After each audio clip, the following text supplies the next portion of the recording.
And that's another lesson that you have to learn. And unfortunately, I've had to learn it the hard way. You cannot do everything yourself. Yeah. You have to collaborate with other people. You have to find ways of bringing other people in to you to get your vision and to help you grow, because we're not that good at everything. Tulsa Talks is the podcast that is inspiring people to have everyday meaningful conversations to gain perspective and help the world.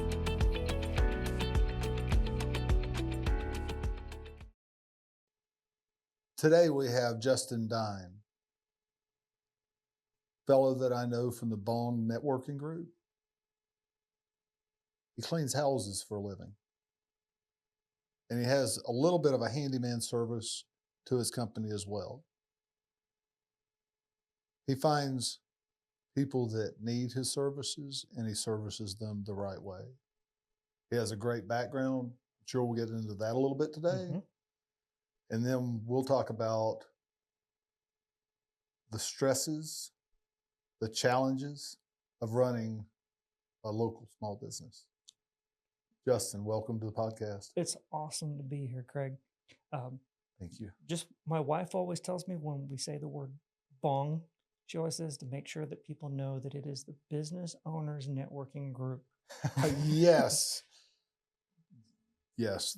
That is the initials for it. Yes. And Cash Matthews didn't even know what a bong was until after he named it, several years after he named it. And he had people showing up looking for a bong.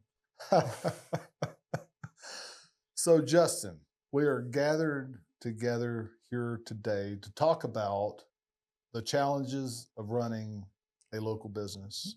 You have a small business that you're trying to develop into a bit larger. And what was your experience of starting that small business? What did you have to learn before you stepped into the role of a solo entrepreneur? I've always been entrepreneurial myself, Okay. going back into high school. I remember growing stuff in the garden and peddling it door to door, selling vegetables. I remember, we lived out in the country, and I would mow yards or clean horse barns, always looking for a little odd job kind of things. Yep. Services for hire. Correct. And here, this with Home Champion, I actually was an employee with AT&T for a decade. And, you have that balance of security versus freedom. And with the family, I was looking for the security, but it was also in my head and that fear of failure on my own. We made the jump in 2021, and always being handy, I tried to do a handyman business. And that was the intention behind it. The intentions have changed over the years. And you have to, as a business owner, you have to change. You can't necessarily, you might think one thing, but you can't lock into that. Right. Yes. Markets can change, conditions can change. Maybe you can find that your desires were not accurate. Right. And that's not really what you wanted to do. Along the path, you find the thing that you do want to do. Yeah. And the big thing with that is to get started doing something. It's easier if the ball is moving to guide it into a direction. It is much harder to get something moving that isn't moving. Right. Yeah. As big as Apple is, I liken my life and my business ventures to be somewhat like Apple. Apple's got one of the biggest companies in the world, but they're always making slight adjustments, sending out updates on a regular basis. And I think that that's the way that our lives should be, adjusting a little bit here and there as we learn what we didn't know. Yeah. And for me, I've had to adjust. When I first left AT&T, I was basically working, I was trying to do handyman, but I was really working for one particular contractor. And it was kind of like, well, I've changed AT&T for this guy over here. That's not really what I want to do. Yeah. All your eggs in one basket. Yes. I ended up becoming basically a subcontractor for a gutter cleaning company nationally, but all they do is market. Mm-hmm. So they would text me and say, hey, we have this job. Here's the address. Here's what it pays. When do you think you can do it? Well, out of that, my business turned from a handyman business into a gutter cleaning company. And we did a name change to Gutters Clean. And this is all part of growth, you know. And you can't do everything yourself. I had to realize that I needed help to try to grow. And there's people that have been there, done that, and that are willing to actually talk to you about their experiences and to help you through as you do things. Right. Yeah. So, Let's start back over from the beginning and get back to what did it take for you to build the foundation of opening a business before you opened that business? You said something about insurances. Yeah. And what type of things did you have to develop to be able to have a business instead of just a high school service type guy? Yeah, at that time period when I started my handyman business, you don't have any funds, realistically, unless you've been saving up or loan or something. Sure. Yeah. You went into this business as self-funded. You didn't go out to a Correct. bank with a business plan and try to like really scale up. You wanted to start slow, get your feet Right. under you, and make the right steps at the right time. Yeah, we had myself, a truck, and some tools that I've accumulated over years. And So what were those steps that you had to have in place? What were those things that you had to do for somebody that knows nothing about? yeah, and now I didn't necessarily do everything right. You know, at the beginning, insurance was an expense. So, like so many companies out there right now, they don't have insurance. And that is very important when you are hiring a service provider to make sure that they do have insurance. Because let's say your guy's mowing the yard. He kicks up a rock and throws it through the neighbor's BMW windshield. Who's paying for it? If he doesn't have insurance, you are. Yes. And so that's how it started. And then the gutter cleaning company that I became a subcontractor with made a requirement that you had to have insurance. So I went and purchased insurance and had that, ouch, this is expensive. Right. Because that wasn't something that I was necessarily factoring into the pricing. Right. Yep. You didn't know you did not realize or place that cost of doing business into your equation. Yeah. And I didn't place it at that time period as a priority to try to build a business, even though it really was, it was my taking more risk than I really should have taken on my own part. Yep. So you were fortunately, to get general liability insurance. Correct. Yeah. I mean, I knew it was something I needed, but you know. And you were fortunate that something didn't happen could have potentially taken everything that you had. Correct. Yeah. And this isn't very long ago, and you have some age on you. Yes. So a catastrophic event for a person that's in his 50s might be different than somebody that's in their 20s, almost not recoverable from at this age. Yeah. You know, we have home, family. You know, if I put a ladder through somebody's window, damaged $1 million home, without the insurance, they're coming to me. Right. Yep. Yep. So you put your insurances in place. Suppose you got business cards. I do have business cards. I've gone through the first intonation when I was just starting and trying to be a handyman. I was calling it Integrity Home Services. Mm-hmm. And I had business cards. Yep. You can get those fairly inexpensively. Yep. What about a website? Did you find that beneficial, or have you done that? I struggled with the website. I struggled with the website. At first, I didn't have a website. It was all kind of word of mouth. Like I said, I was mainly working for one guy and then working as a third party. That's kind of how I grew my business. Mm-hmm. So it wasn't really needed. A website wasn't absolutely required. It is absolutely helpful. And at some point, you definitely want to have that website. But at the very beginning, it was not. That website gives you a certain level of credibility. Right. Yes. Even if nobody goes to it or they don't hire you from it, even if it's word of mouth, that gives you credibility. Right. So let's say I'm out door knocking. Okay. Yep. And I've got my little flyers or I'm handing business cards out. what's one of the first things that someone's going to do? They're going to go check my website. Right. Yes. Do you have a website? Are you a legitimate business, or are you just someone's trying to take advantage of everybody? Right. Yeah. That is one of the first things that people will do. Did you build your own website? I attempted to, and it was horrible. And that's another lesson that you have to learn. And unfortunately, I've had to learn it the hard way. You cannot do everything yourself. Yeah. You have to collaborate with other people. You have to find ways of bringing other people in to you to get your vision and to help you grow, because we're not that good at everything. And what I've realized is, even if I am really good at doing whatever that is, if I don't allow other people from other companies to help me, then not as many people are going to be bought into what we do. Yes. Networking. A lot of people go to network thinking about, what am I going to get? Right. Instead of, how am I going to help other people help me help them? Yeah. Networking is, I've been to all kinds of networking groups.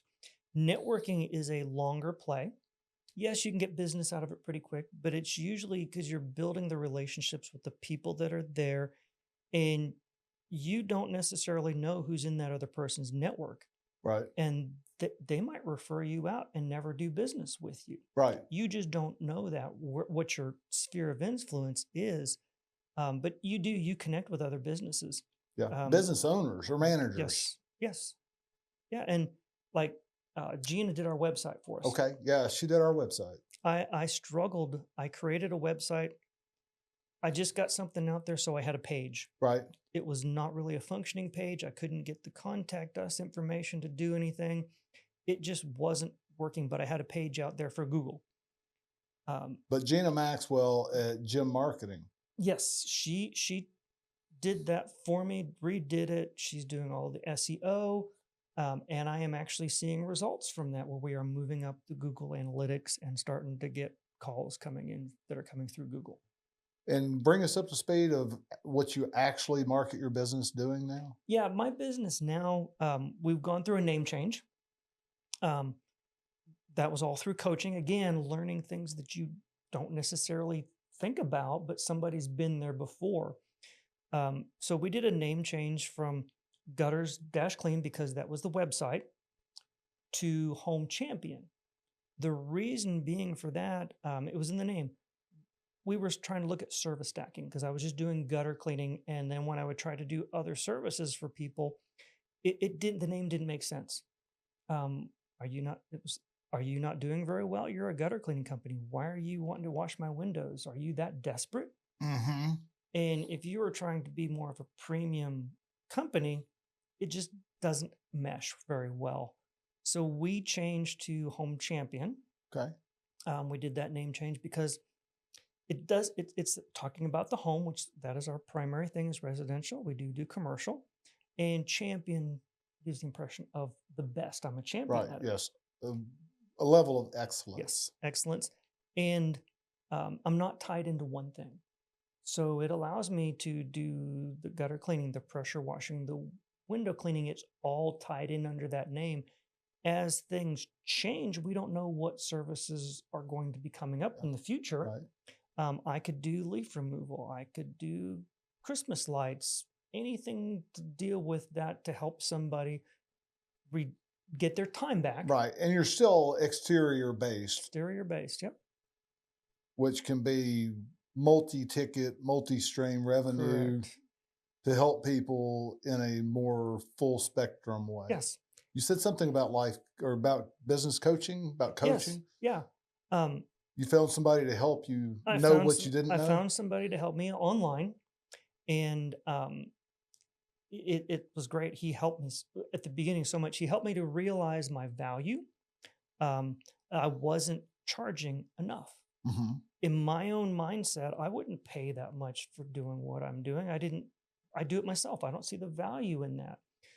But somebody else wants their time back or isn't able to do that anymore, and it is very valuable to them to have that service done. Yeah.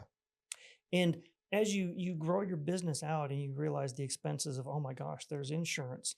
Oh my gosh, I've got maintenance on my truck that I wasn't factoring into. The tools I need. Yep.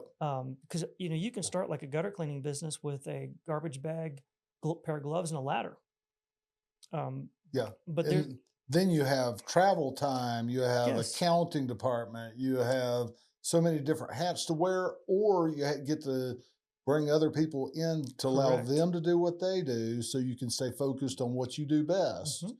And hopefully you're getting into a better flow of what you do best, allowing other people to help you. And then that's just synergistically helping everybody Yes. because you have a team of people that help you help people, Mhm. and you're helping them help people as well through that networking opportunity Mhm. that Yeah. exists.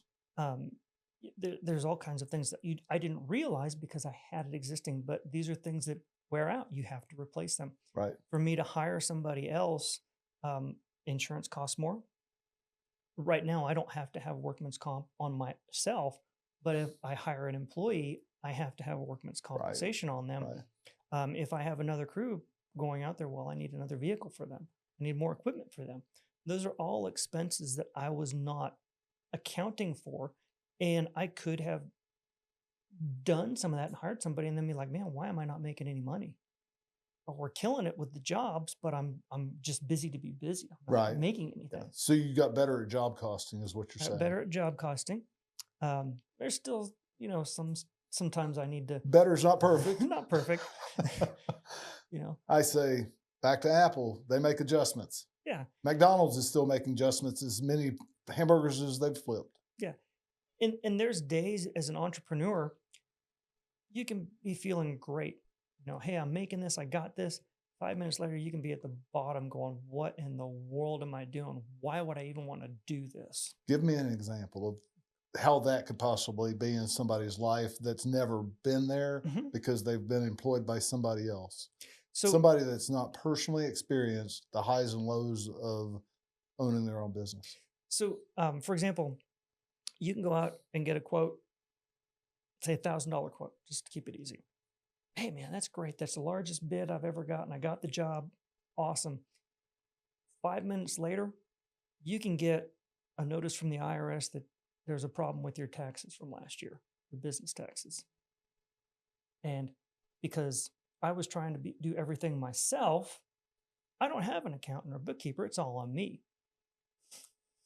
Right. That's a problem. Whereas if you would have let other people help you, then it would have been as simple as, hey, Miss Smith, in my accounting team that I've hired to do this, Miss Smith, I need to get you to take care of this. Right.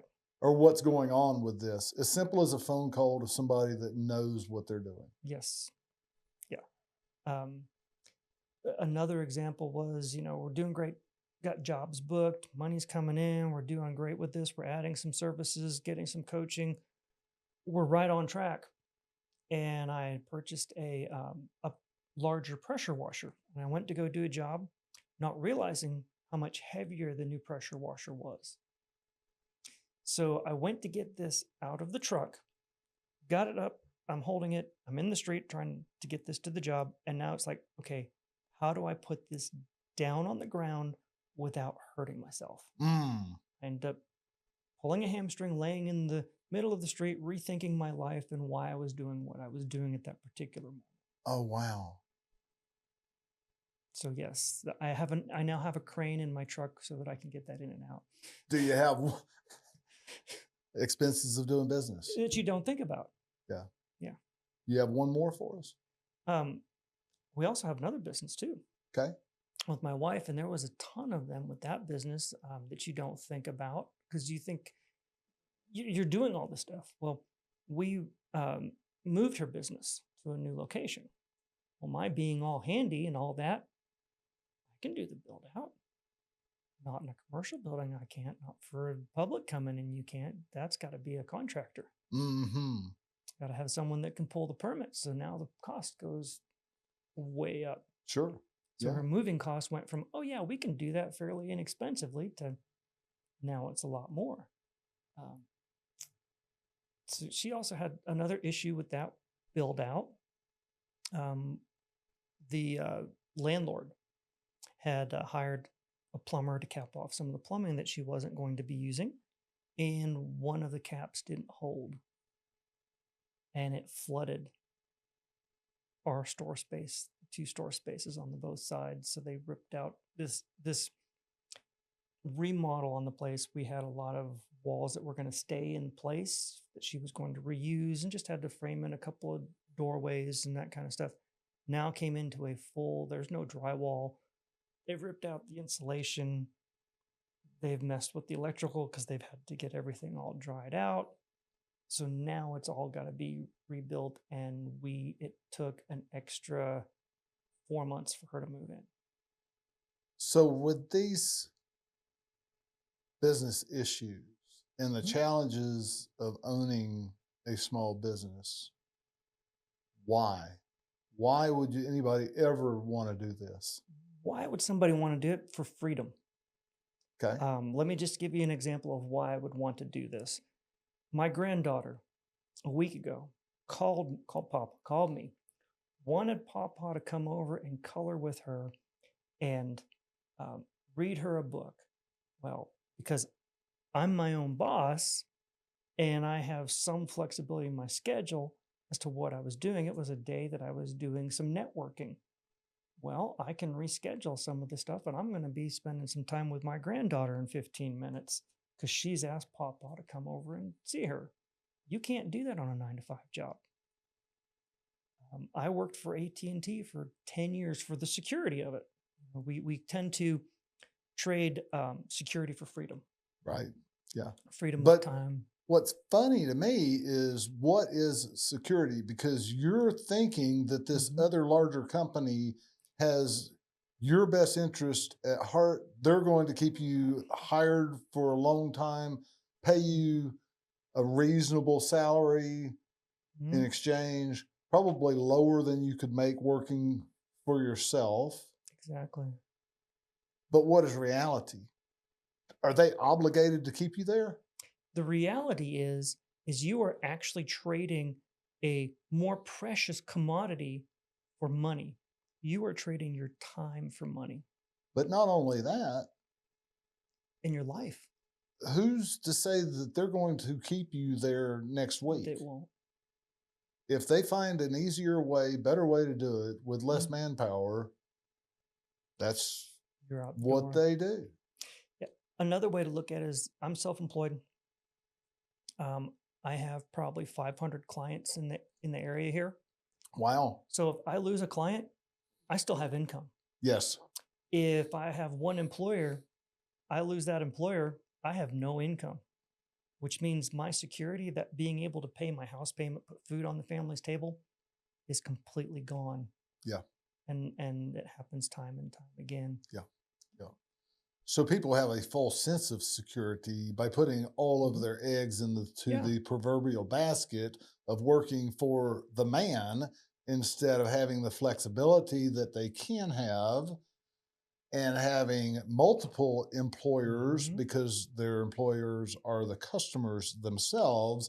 And if they only lose one of 500, then they're losing 0.2% Right. instead of 100%. Right. So we've covered the challenges set in front of a person that's going to open a business, Mhm. the things that might need to be considered, job costing, the challenges of the ups and downs of being fully responsible and seeing around corners that exist for everybody in everyday life, being responsible for those, the flexibility of being a entrepreneur, being able to go and spend time with your grandchild, not having all your eggs in one basket. And why would you not do this? Why would you not be a solo entrepreneur or a small business owner? A lot of that, I feel, comes from our mindset, our own head. But what's the drawback? What I'm saying is, we've painted a rosy picture to a certain degree, but we've also balanced that with the knowledge that there are going to be ups and downs. There Yes. are going to be challenges. Why would you not be Steel man it for me, so The- to the- say, the con Sure. against doing it. The con against doing that is you don't necessarily have a steady income. It can fluctuate. It can go up and down. In particular, my business, we're about to hit it here in the spring. Everybody's thinking about spring cleaning their home, getting their windows clean. Yeah, we'll probably have you out to ours. Yeah, that's our big time.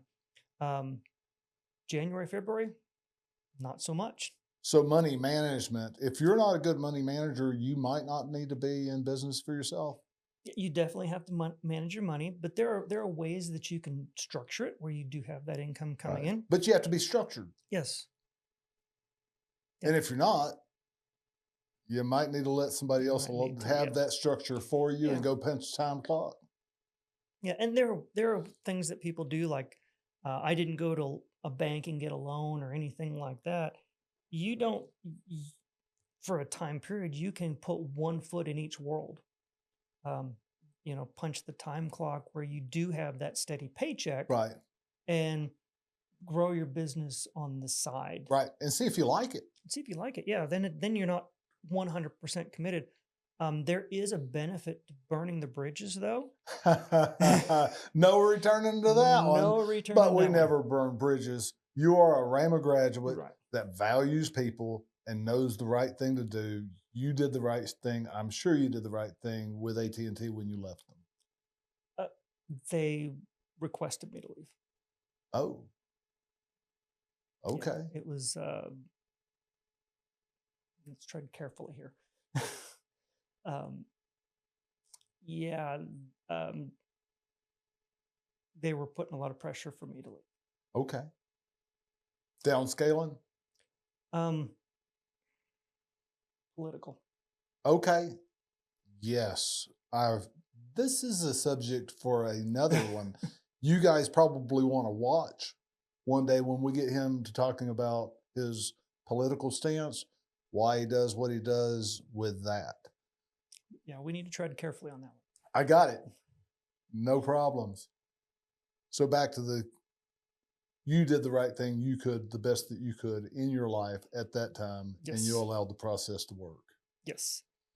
So all that being said, There is. what's something, the last thing that you would like to allow our viewers to Yeah. hear? As you start a business, you have this rosy image of we're going to make it rah, rah, rah. And a lot of people don't realize how hard it is, especially when you have nobody knows about you. Your phone's not going to ring because there's nobody there. So you have to create that. And it is harder than you think. And it will take you longer than you think to get that established. You have to go after it with a ton of action. Just a little bit thinking, my thinking like years ago, because I've owned other businesses, was that, I can just start a business, have a few business cards, sprinkle them out there, and I'll get tons of business and just wait for the phone to ring. It doesn't work that way. You have to market yourself. There are ways of doing it for less expensive and depends upon what your industry is, how things work. Yeah. So, for example, for me, I do a lot of networking when I can. That's the best thing that I've found. Yes. Letting others know what you do, how you do it, why you do it, and helping them do what they do. And the other thing that I have found, and it costs a little bit of money for me to do this, is work on building your brand, establishing your brand. You'll notice I'm in a branded shirt. My truck is branded. That's a rolling billboard. In the grand scheme of things, did it cost a lot for me to do the truck? No. But it's a billboard everywhere I go. I've been to Walmart and had people hit the QR code right there while I'm in the parking lot. So it works. When I do a job, because I'm a service industry, I will do what is called a 5 round. I didn't know this when I started this. I learned this from talking to people on different groups, Facebook groups that are all contractors. It's called a 5 round. You touch the 2 neighbors on each side and 3 across the street. So you're hitting the 5 immediate neighbors around it. they are already watching you. They know you're there. If you're in branded apparel and branded truck, you look professional. You don't look like Chuck in a truck. Basically, you're introducing yourself to him, saying, hey, I'm going to be working over here at your neighbor's house, maybe running a leaf blower or pressure washer. Sorry about the noise. In a couple hours, we'll be done. Here's my card if any debris gets on your property. And you're done. At the end of the job, because now you've set them so you know that they're watching you. Right. Yes. You do this pre-job. do that pre-job to make sure that you're there to help them if they have any concerns about what you've done. what I've done, but I'm also Grab their attention. grab their attention. You've already got trust because you're at the neighbor's house. And then when I get done with the job that I'm there, I go around and I hit those same doors with a little door hanger with a coupon. It works. Leave a branded yard sign in their yard. How can we help you do this better? We already network with each other. Mhm. We already plan to use your services. You're on our podcast. We plan to push this out, let as many people know that you exist as we can. How to know how to do it better? I don't know. I like helping people. I look for ways in which I can help people. And I think that one of the things that I've noticed is that the more that I work on myself and developing myself, becoming a little bit better each day, everything else just kind of falls into place. Business grows better. Relationships are better with wife, kids. Relationships with people are better. People are closer together with people and finding ways to help people. And it just grows on its own. What I heard him say just then was encourage others to work on themselves and expect positive results from that as they engage with the community. Mm-hmm. Yeah, and can I add something else here? You talk. Don't be afraid of reaching out to people that are in the same industry. Man, you can learn so much. There is so much work out there. We don't have to be this dog eat dog competitor. We can help each other. I had a meeting this morning with a guy that we overlap a little bit with pressure washing and window cleaning. And he talked, man, I'm looking at doing a bid on this huge building. If I get it, I can't do that by myself. Yeah. How about if we team up with you, me, and Noel, and we go tackle this thing? Or where we used to have sometimes 20 people building retaining walls across the state of Oklahoma. Mm-hmm. The little one in somebody's backyard was not a fit for us, where it was a fit for somebody else. Mm-hmm. So we certainly had those guys that didn't do the scale of projects that we did on our relational team, so that we could help that person in that backyard find somebody worthy of doing the project for them. Yeah. Thanks for coming to see us today. You're welcome. We are here to help you discover or develop your passions, how you can use them, and why you exist. How can we help you help others better?